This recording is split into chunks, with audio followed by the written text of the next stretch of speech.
Hi, this is W H Chizmar, author of Them, coming out August 11th, and hope you join us for one final twist. This week on One Final Twist, we're joined by W H Chizmar, best-selling author of Widow's Point, and his new book, Them, is available August the 11th from Gallery Books. Welcome, WH. Yeah, thank you so much for having me. Yes, sir. So tell us, to get us started, tell us a little bit about your new book, Them. Yeah, well, it's sort of a sci-fi apocalyptic story, very much in the traditions of like Bird Box by Josh Malerman or The Mist from Stephen King, two authors that are just, huge influence on me ever since I started reading them. And I actually it's been a long work in progress because I started writing it in the summer of 2020 when COVID was at its peak and we were all in lockdown. I had just gotten kicked out of my college campus because of COVID. I was a junior and literally I was sitting in, I remember exactly, it was early American women authors, my class, and I was like one of two guys in the whole class. And all of a sudden, I like saw everyone looking at their phones. And this is like March 2020, and everyone's looking at their phones, and all of a sudden, like half of the class just breaks into tears, and they're like, "Oh my God, we're going home." And yeah, so then the class just dissolves into chaos as everyone checks our email, and we see, yeah, you got to be moved out by Monday. Good Oh, luck. wow. Um, so I drove back home from Maine and I did, most of my online school like pretty much right here in my dad's home office. And I just got so sick. I mean, he's got so many cool bookshelves. You can see he's got the paperback Oh, yeah. turnstiles, Yeah. which are just so cool. So I spent so much time the rest of that spring sitting up here and just looking at all these books other people had written, studying and reading all these books other people had written. I had already taken all the fiction and poetry writing classes my college offered, so but I could like retake the advanced level if I wanted, as many times as I wanted for credit. But I was just like I just wanted to write something of my own. So I would take my laptop every day after, online school and just go outside, sit in a plastic Adirondack chair and start writing. Um, and it, very gradually evolved. It went through a lot of different versions and iterations. I didn't really do anything with it by the time I finished it. Um, I guess I had a draft at the end of that summer, but it was really sloppy and, you know, just your first novel of your first ever draft of your first ever novel, what you would expect from that. Yeah. But I always kept it around. I always came back to it. I always tried to rewrite it. And then I can't even remember what year this was now. But after I graduated in 2021, I started a Patreon page where I posted like a short story every month or an essay on a Stephen King book or something. And I was pretty good about the short stories once a month for a while. But it was like just a lot of writing over, the course of a few years. So at some point I was like, I'm gonna pull out that novel I wrote and fix it up a little bit and a lot of it actually. And and then, do that for release like chunks of that for like half of a year instead of having to write a bunch of short stories. Um, and then that's where Brian Freeman of Levidian Publications ended up reading it, in these little serial 10,000 word chunks that I just posted on my page. Um, and he really liked it, and he was like, do you want to, get like a professional editor on this and, you know, give it a few more passes and then we'll do a special edition with Lavidian. And I was like, yeah, absolutely. Um, it was really cool. Show everybody what you're talking about with Lavidian. Um, can't see it because of my camera, but Lavidian did a slipcase edition of his book that is absolutely gorgeous. The artwork is done by Vinnie Chong. Um, Yep, but so good. and Josh Mallerman, you spoke of him. He wrote the afterword for you in this book. Um, but the some of the let me get over to the one of the some of the Those artwork. interior illustrations are so Yeah, good. I The was going. first time I saw those, I was beside myself. I couldn't believe it. What was the feeling of having someone like Chong do your artwork, have your creatures come to life and your characters come to life, so to speak, on the page? What was your thoughts on that? I mean, it was just amazing because he Brian gave me a bunch of options of artists he'd worked with, and Vinny just really stood out to me for his monster drawings and Mhm. artwork. And you could just tell, like, Yeah, he wasn't, yeah, I mean, and he wanted to understand them. He wanted to know, like, how their bones and muscles connected, how their locomotion worked. And you can just tell from his monster artwork the amount of care and detail he puts into bringing these things to life. And so just to have him ask me all these questions like, okay, well, is this are these eyes too close together, too big, too small? Is this what you envisioned for like how their legs would be shaped? It was. Yeah, I mean, it's, my story and my ideas, but he put so much of himself into it, and it was such a just fun and explorative collaboration. And there was stuff that he asked me like about specifically about how their legs connected and the specific like number of joints and the way they bent that ended up making it into the book. Because I was just like, well, this is too cool not to include now that Vinny made me think of it. yeah, Um, so it was just a blast from beginning to end working with him. Um, I hope I don't know if I can say this, but I think I can. I'm working with him again for another Levidian project, awesome. um, which is going to be. I've seen the artwork for it, and it's just so cool again. Yeah, In just I mean, one of the things that's just awesome is like you can tell like not only has he read the stories, he's read them like multiple times, and he's made notes, and he's got like specific questions about specific pages, which is just so cool to, be in that um, collaborative process. yeah. And you also got, or Josh Mallerman wrote the afterword for this book. I'm not sure if it's going to be in the new edition, but it's in your special edition. How cool was that? So cool. Like I said, I mean, Bird Box was a huge inspiration for this book. The Other Mommy trailer, or is it Other Mommy or Other Mother, what they called the film? But the movie adaptation of one of his more recent novels, Incidents Around the House, Yeah, the trailer's going around now. And that book, oh my God, that book scared the yeah, daylights out of me. Um, so it's just like to, get all that from like one of your literary heroes is yeah. just unbelievably cool. And it just makes you want to keep going and keep writing and also just keep reading. Like I am always just so excited to see whatever Josh does next. I Yeah. can't wait for that movie. Even though, I'm not con I'm they're gonna have a hard time making it better than the book. That's all I'll say.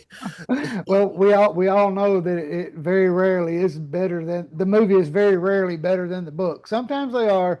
There's a few times, but a lot of times they leave it up to your imagination, I guess you could say, to finish out a movie, or how you envision it. So we haven't really told anybody listening though what them is about. So do you want to kind of give an overview for anybody who pops in and checks this out? Yeah, for sure. Um, it's basically just end of the world because monsters are everywhere, and we kind of join this lone survivor in the middle of it all, and we get fed little bits and pieces of what happened.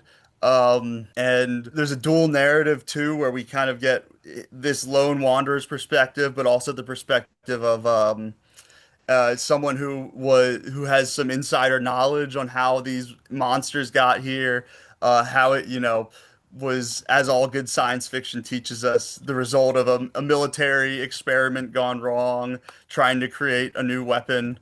Um, and it's just kind of these two different men, narratives running in parallel, and then one of the most fun part about of the book. Sorry, one of the most fun parts of the book for me is kind of holding your breath and waiting to see if their paths will cross. And it really is just just the two of them. There's no other human characters in the book. It's just them and the monsters.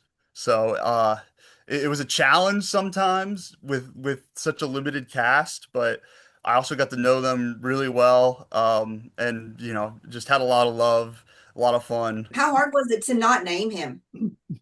Oh God. I honestly, I'm also a huge Cormac McCarthy fan, so I totally 100% just stole that from the road, where I was like, I'm not, he's the man. He doesn't have a name. He doesn't even have the boy with him, like, the man in the road does. So there's even less reason for him to have a name. And then, also Bird Box, where the children are boy and girl.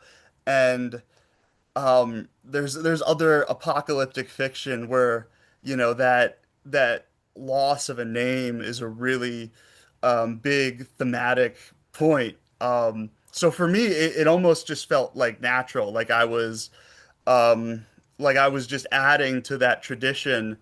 And for me, the hard part was almost naming him, because that was like when he does name himself, it's like an emotional moment. And how do you make, someone just being like, "Hey, my name's Tim. How's it going?" into this big emotional cathartic moment. So that was a challenge for me. And that's kind of how I wanted to twist the trope on its head. But my editor gave me so many notes about, like, I really think he should have a name by now. The reader isn't going to be able to relate to him without a name. And that was just, like the one thing. I'm very easily swayed by editors. They have a lot of good ideas, I think. I'm eager to make changes. But that was the one thing where I was like, I just can't do it. It's got to be. I just think it was true to him, to the character, to have it be um, a grand moment of sorts. With your writing style is a little bit different than a lot of authors. There are no chapters. Was that how did you come up with that? What was your thinking behind no chapters? Yeah, and it's funny because, like I said, this book's had so many drafts and iterations. And there were chapters at one point, and I I just they didn't feel right to me, because I wanted it to just blend together more. I wanted there to be, less structure. We're not like our main character says, calendars are extinct. The structure of that we normally have in our day-to-day lives, even just something as simple as what day of the week is it? What time is it? Um, all of that organization is just kind of gone. Yeah. So for me, it just felt like natural to reflect that in the chapters, and just, get rid of them wholesale. You mentioned when as you were doing the drawings with the artist in the beginning, that more details came out. But when I read, so I did not know this while I'm starting to read it.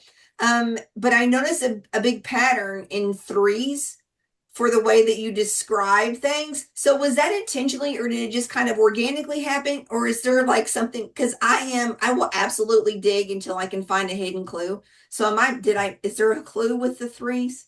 That is so cool that you noticed that.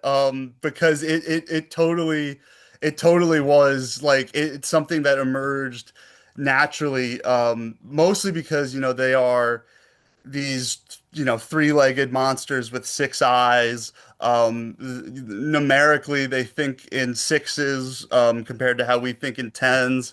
But yeah, there was also sort of this trinity between our two main human characters and the main scorpion pursuing them. So that's just kind of how it came out naturally. And then I noticed that and I was like, okay, well, that's fun. How can I take this further? And to me, it was. I always think back to like, I had like, there was like a fourth grade history teacher who told me, "Do you know why they made the pyramids triangles? Because that's just the strongest, most stable shape. You can't push a triangle over nearly as easily as any other shape." And for some reason that just stuck with me. So, like them being three-legged to me was just like they are, the scorpions, the monsters are more stable than us. They exist on a biologically sturdier foundation. They're just like compared to us, as invincible as a pyramid almost. So that was like one way it kind of came in. And then the Trinity stuff as well, which I played with a little bit. And I've actually been thinking about that more recently because in the novel I'm writing right now, the number I've been coming back to over and over again is four. So I didn't even, intentionally mean it to be one after the other, but that's just kind of how it worked out. Um, but yeah, the threes, they just kind of helped me keep pace a lot of the time as well when I'm writing. There's also that saying that like good comedy comes in threes. And I think, it's just a good way to keep yourself moving in the paragraph so you don't get too bogged down.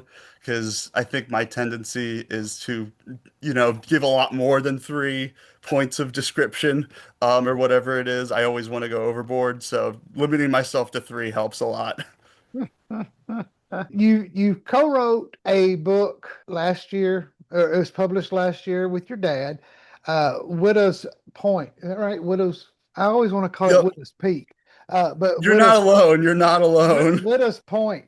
Uh, what was it like writing with your dad? I mean, just awesome. And for like all of the reasons that, because he's my dad, but honestly, my favorite reasons are some of the same ones that, come to mind when I'm working with someone like Vinny Chong, where we're both just so immersed in the text that we can just ask each other anything and the other instantly knows what we're talking about. Like, I still live at home with my folks, so my dad and I would go get breakfast together with my dog, out on Main Street in our little town in Maryland, like twice a week, with our notebooks and just like take notes and talk about like what we thought was happening inside each of the characters' heads at that moment.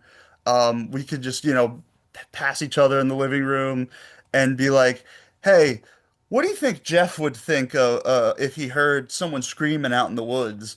And my brother and his girlfriend will be sitting on the couch, or like my uncle and like his golf buddies will be stopping by for like some water after their round, and they'll just look at us like, "What? There's someone screaming in the woods?" And my mom just has to be like, "No, don't pay attention to them. They're in writing land." Um, so I mean, honestly, just like one of the most fun parts about it is that you just have someone who is as into the text as you are. Normally when you get someone to read your manuscript for the first time, they're gonna have, a bunch of questions because they've only read it once. And they're just not as, I mean, you want that, impression from a first time reader, but you're not going to be able to get the same thing out of someone who just knows the book inside and out like you do because they've been right next to you writing it with you. Um, Metaphorically, we never really wrote in the same room. Um, but and the fact that the guy who knows that book as well as me is my dad is just like cherry on top. It's just it's a ton of fun, and I'm so lucky to be able to have him be my dad, my partner in crime, one of my best friends. It's just been awesome. That's awesome. So, and one last question about your dad, then, because this is about you. You, how does it feel to be a character in one of his books?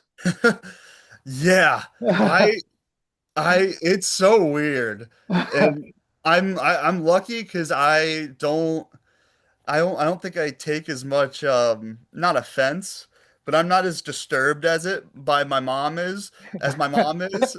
She is truly I don't think she's read any of the Boogeyman books. Really? At least not in their totality because I mean she just does not and I do get this from her. Like neither of us like, to be in pictures if we don't have to be. We don't like the sound of our own voice back on tape, which is, a lot of people. Yeah. But for some reason, like she just hates herself being, represented in a book and like the idea of, um, like the fact that our real address is in the book and, all this stuff about our house. Oh, she just hates it all. Which of course after the first book did well, just got integrated into her character in the sequels. So now Yeah. the fictional version of her also hates the attention as much as she does in real life. Um, I I can understand that. I mean, because when I first read it, it reads so much like a true crime thing, and I was like, and is he making this up? Is it real? And then it's all fiction, but there's so much stuff and the way I mean, anyway, this is not about him. This is about you. I'm no, gonna but hopefully I'm gonna talk to him soon. it But is it is a good question because like, and I do I'm always like we're always each other's first reader for everything. yeah. So I'm always having to like when I read his first draft, I'm like the first one seeing what the fictional Billy's doing, and I gotta sometimes be like, Dad, I would not do that, and he will just flat out say to my face, I don't care. It moves the story forward, and it's good for the book, and I'm just like, yeah, I know, but it still makes me sound like a dork. Um, but Um, I got over it a lot quicker than my mom. yeah. One of the things that I love about horror is that there are so many little pieces of each individual book's puzzle. So like and it's an easy genre mashup because and not the same things scare everybody.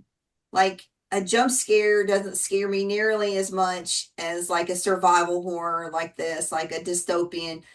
I mean, I'm done. Like I believe that by the end of the book, it's going to happen, and now I need to survive it. So, what scares you the most when you're reading? I am definitely on your side where it's like the stuff that gave me nightmares is like when I was like 13 I read the Robert Kirkman Walking Dead comics and like the moment you get to oh God I can't remember his name but I can't remember the actor's name either the bad guy who steals the prison from them Jeffrey Dean Morgan plays him I think right Oh, Negan. Negan, yeah. Yeah. Negan. The moment I got to him in the comics, and, you have, chapter after chapter of, zombie horror, and then all of a sudden it just totally gets turned on its head, and you just see like the most wicked dude you've ever met. That gave me nightmares. Um, it, Stuff like incidents around the house where, or Coup de Grace by Sophia Arjum, where like it's not even realistic. It's just reality is totally breaking down, and it's just everything's going wrong, or horror like the movies like The Babadook, where oh, it's just that slow burn, and it's always in the shadows. That stuff just like the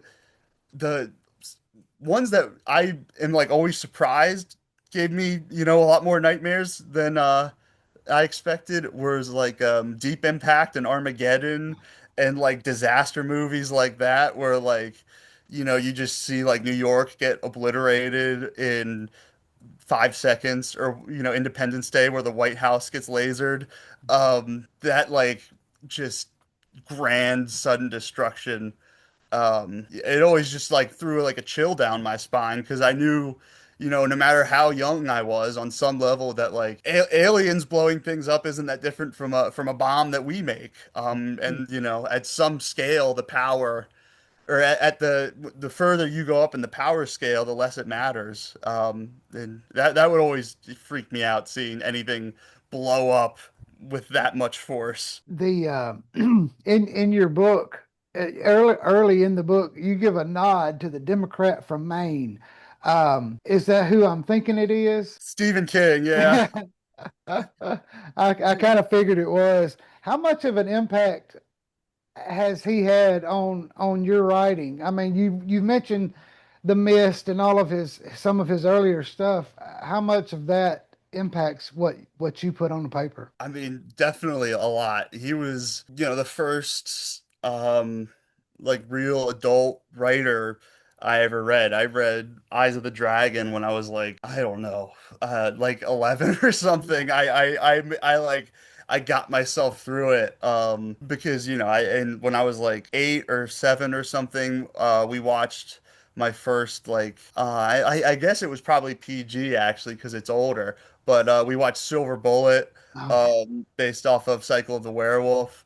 Mhm. So he was just always a pivotal like foundation of of my horror experience and like how I got into it. And I still read and watch his stuff all the time.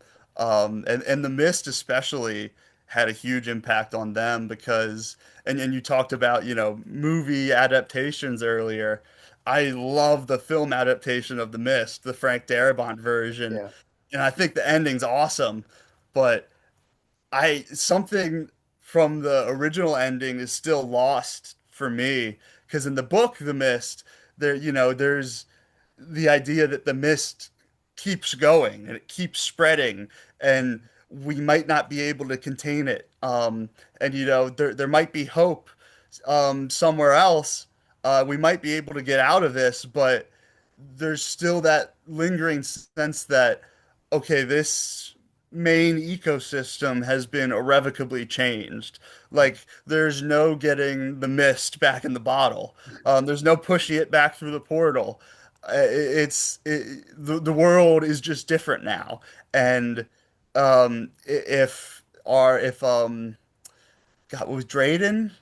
Maybe I think his name was. I can't remember. And if Drayden gets out of this when he's writing all this down in like a hotel guest book, if he gets out of this, the world's never going to be the same.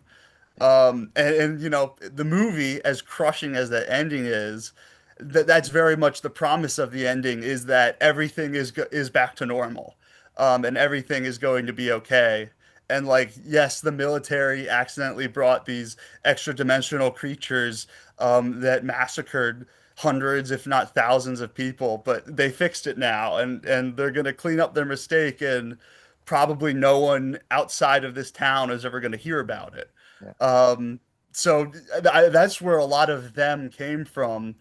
Um, to me was just like wanting to continue to explore that end scenario without people, where something like the mist just wins and takes over everything, Mhm. and it's still Earth, but it's Earth without humanity, and it's the planet and its ecosystem is learning to move on. Yeah. You So have created this creature that doesn't exist, and you have created these people who are existing without anybody else after this apocalypse, right? So you have like two different things. Which was harder to write, the creatures or how people would react after an event like this? That's a good question. Um, it was it was it was it was different. They traded places, I think, um, because at first the monsters were easy because I just didn't think about them that much. I just, like I said, I knew I wanted a monster apocalypse, and I just kind of started at that point.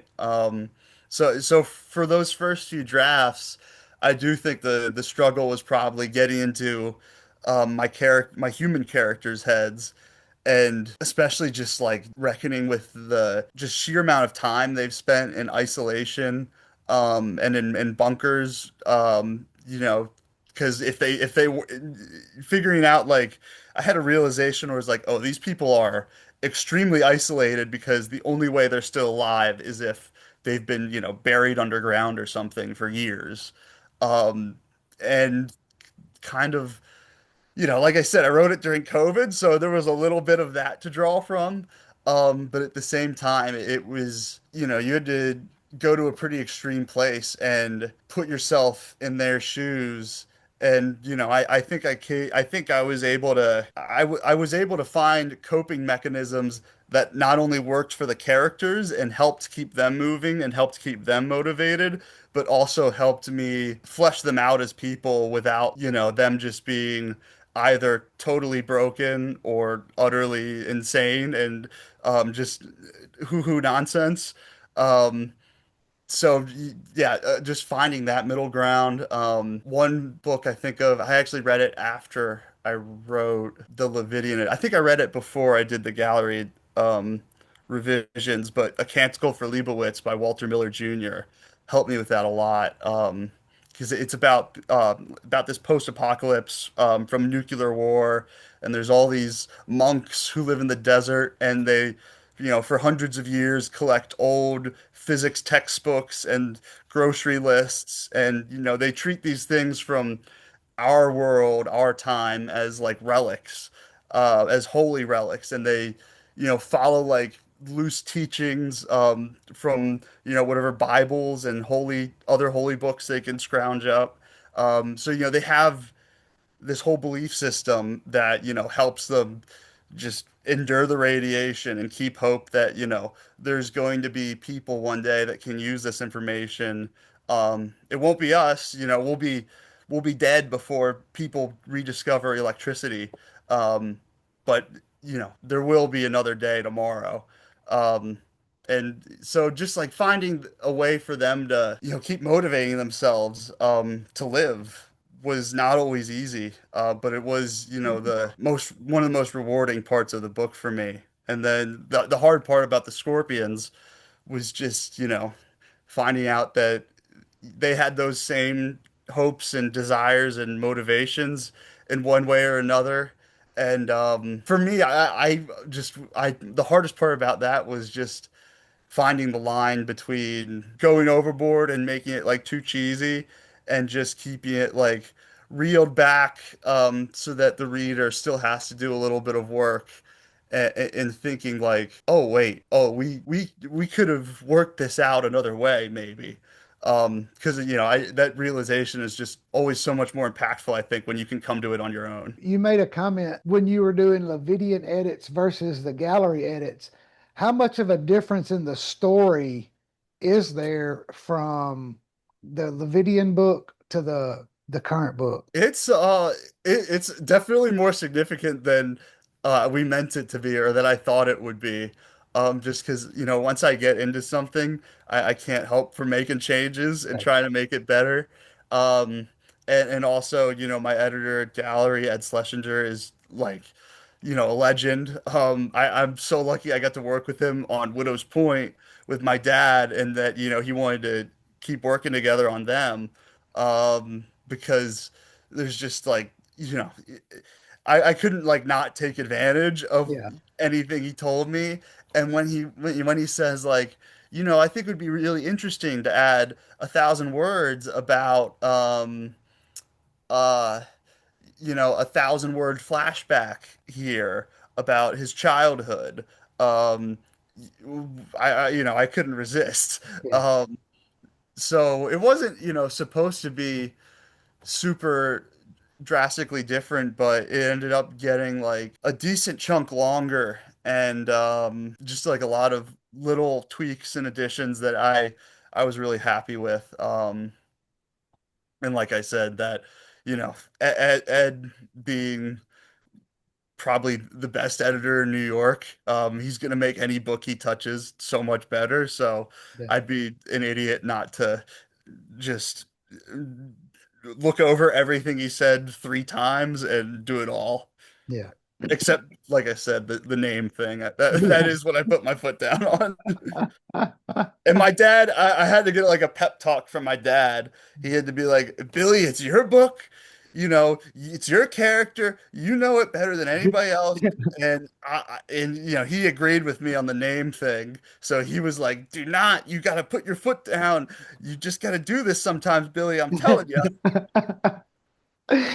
Oh, is there any advice that you, as a fairly new author, would give to other new authors or prospective writers? Any advice you could give? Yeah, one is, find like your workshop, right? I'm super lucky that I have my dad as like a reader just to like be able to dump something in his lap and say, what do you think?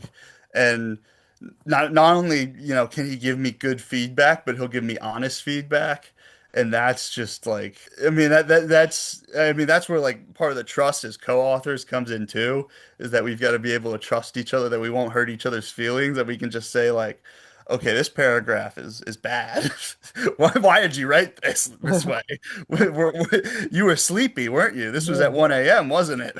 Um, but I actually just got back in touch with one of my college buddies that was always in my creative writing classes, and we're sending each other manuscripts, um, just because we missed being in those workshop classes in college, where once a month you would have to bring your own piece of writing in, share it with the class, and then you have a discussion about it as a group, and you get honest feedback from your peers, and a lot of it was really good, a lot of it wasn't, but even just hearing like people's first impressions was still just like so helpful, and obviously getting to read their stuff too, and getting to engage in that process is huge as in the editing process on other people's work is really beneficial as well, because you just get to see how other people's brains work in that process. I really attune to sound and rhythm in writing. I think compared to like my dad, for instance, whereas he is really about flow and simplicity, and he wants it to just, roll off the page and not have it stumble at all. So I think like when we edit each other's stuff, even if we're not co-writing, we still get that like kind of back and forth in styles, and we can still pick up on each other's little nuances. Um, and like any artwork, we're writers are just little thieves most of the time. You take what you like from other people, and you make it your own. Um, but we are all in conversation with each other, and I think that's like, I think that's where some of the coolest art comes from, is when you have those different voices blended, and you can have that authentic character, because it reads like a character from someone else's story, that you've worked really closely with, and it has a weird, Yeah, you get what I'm saying, yeah. workshopping, you just like you get so many different perspectives, you see so many different styles of writing, and you just get to see like how everyone goes about that feedback process, and how everyone's brain just kind of navigates it.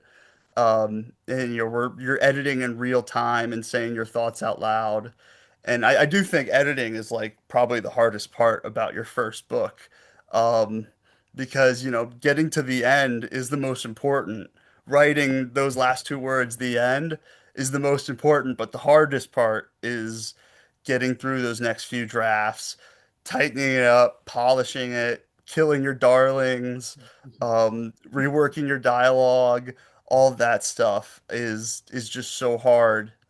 So if you know can can get yourself a group where you don't have to do that alone, you're gonna save yourself a lot of time and struggle. Did you always want to be a writer? It was, I mean, I grew up in the cemetery dance warehouse. Yeah.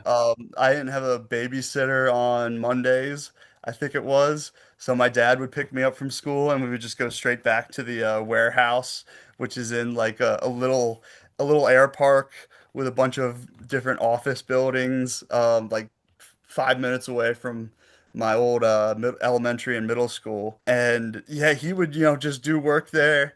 And like sometimes Mindy would entertain me, or sometimes I would just roam around the office and, I'd pluck stuff off the shelves and I'd be like, oh, this book's got Glenn Chadbourne illustrations inside. And I would just look at them for like an hour.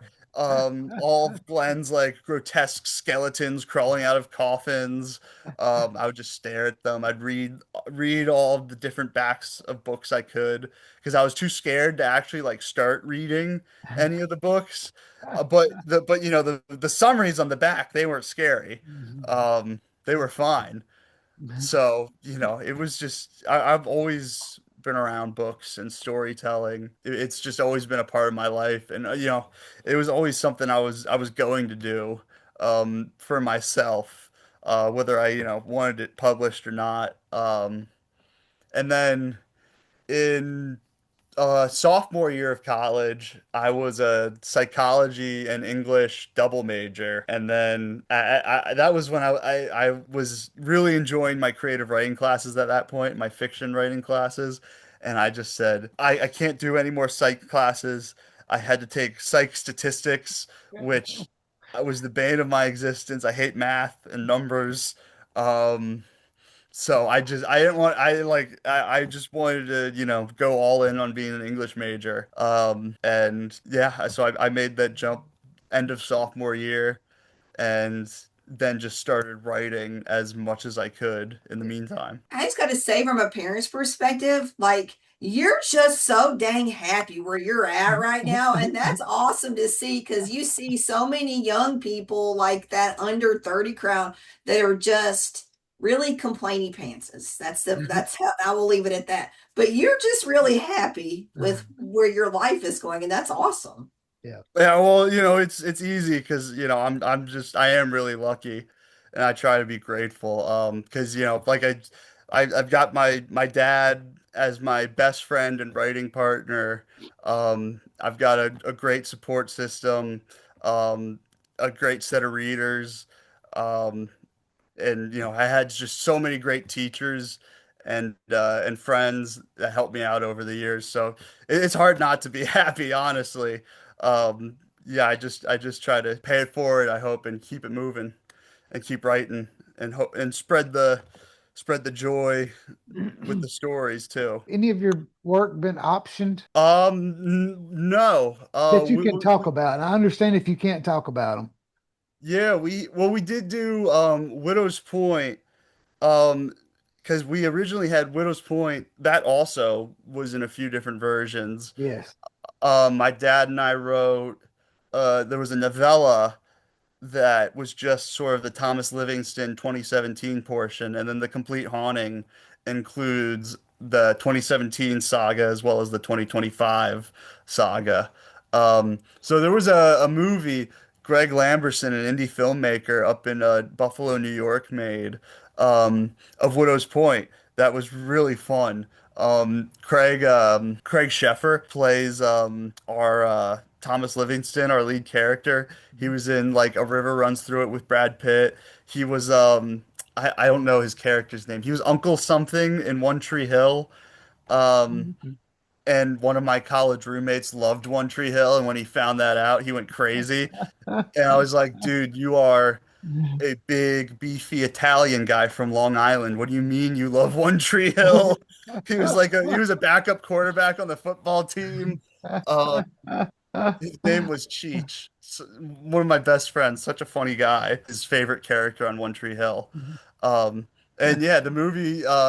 did film festivals, and it's free on Tubi, I believe. Okay. And my dad and I went up to film in Buffalo and or just outside of Buffalo in Fredonia, New York. Mhm. And I actually had like a little tiny cameo. I was in there for like 3 minutes as the college student who's the photographer and gets stuck in the picture taking trance at the top of the lighthouse.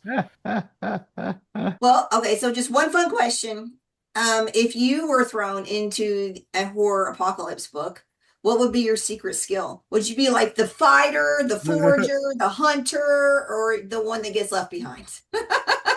I think I could do well fishing. I could catch a lot of fish, I think, and cook them pretty decently. Uh, that is, I mean, I grew up in Maryland on the Chesapeake Bay, so as long as the water isn't like super dangerous, I can feed myself. That was one fun thing about the scorpions is that, I intentionally was like I want them to love water. They're hydrophiles. They sleep in the water. They love the ocean. They love everything about it. Which was maybe also a subconscious response to how badly signs scared me when I was a kid, because those aliens hated water. Um, the alien on the patio scene at the kid's birthday party, that also gave me nightmares. Yeah, That scared the that was freaky. that was oh, I still get like goosebumps thinking about it. But yeah, I think fishing and crabbing, I think, crabs, that would be, you mean you could eat like a king in the apocalypse. All you got to do is throw down some like old rotten chicken on a Yeah. wire and pull it up real nice and slow. What's next for you? What are you working on now? Right now I'm working on a second book for gallery due in September. It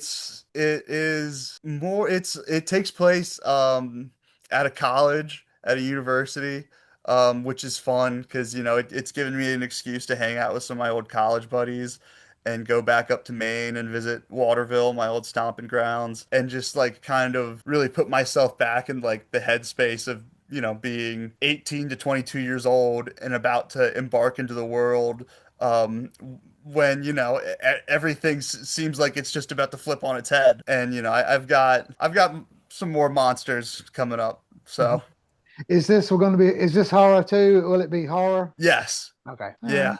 definitely still like the walking the line between horror and sci-fi. I think this one's probably, well, I always thought them was pretty horror. And the sci-fi was just sort of the excuse to get us there. Yeah. Um, but I had like, a lot of people say, "Oh, this is such a great scary sci-fi book instead of a horror book." So Yeah, it's horror. it goes both ways, I Yeah. guess. Yeah. Will you be on tour with them? I will, yes. I'll be at a bunch of places. I don't remember the list. Launch day, August 11th. I know I'll be at the Bel Air Barnes and Noble, Mhm. my hometown. Yeah. Signing there, and then on the weekend of August 8th, I believe it is. Yes, August 8th, I'll be at the Bel Air Book Fair, which is also my hometown, and that'll be big book festival with a bunch of folks. I'll be at ShiverCon, Rubicon. which is the 21st and 22nd weekend, I believe. Yeah. Um, and then a bunch of places, Maryland, Virginia, Pennsylvania, and New Jersey, all in between. Trying to get up to Michigan and Grand Haven as well, where the Third Coast Literary Fest was this Yeah. spring. If somebody wants signed copies after the tour, do you have a local store? Is Capriccio close to y'all? Yes, Caprico's is Caprico. Okay. yeah, they'll have a bunch of signed copies. Hopefully, and they do online orders. There's also Oddbird Books in Bel Air, who I'm gonna try and sign copies for, who Okay. I'm setting up a date with now. For them, we're gonna try and wait until the Widow's Point paperback comes out in September. Okay. So that'll be nice to we'll be able to double dip on some of these tour spots. Okay. And your social media handles, if people want to find you on social media. Yup, on Instagram, I am at W H Chizmar. Okay. That's mostly what I use. I sometimes will also post on Twitter or Blue Sky. Um, but I'm not very good at social media. Whereas my dad, he is terrible at technology, except for social media, at which he is just like a wizard. Yeah. I don't get it. Yeah. And meanwhile, I hate social media. I should be on it a lot more than I am.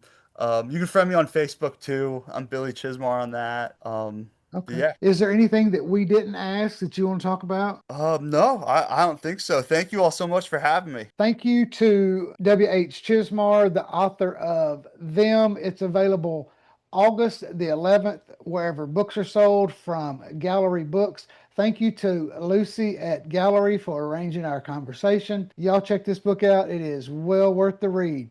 Y'all have a great day.